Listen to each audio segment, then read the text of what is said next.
Attenzione, annuncio di squalifica, l'atleta Cecilia Nasci 2000 che ha nuotato in corsia 3 nella sesta serie femminile ragazze della Farfalla è stata squalificata per arrivo irregolare.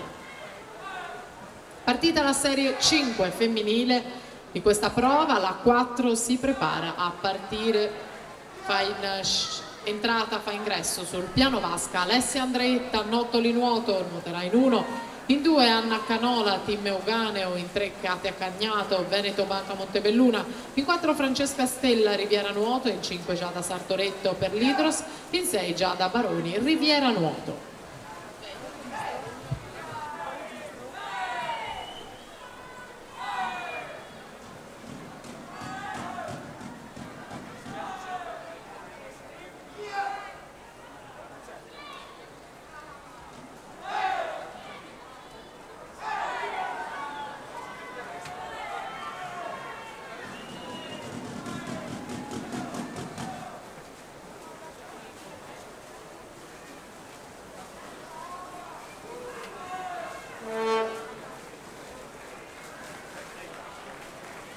Giorgia De Zulian 1:11:46 per l'atleta del centro nuoto Jesolo.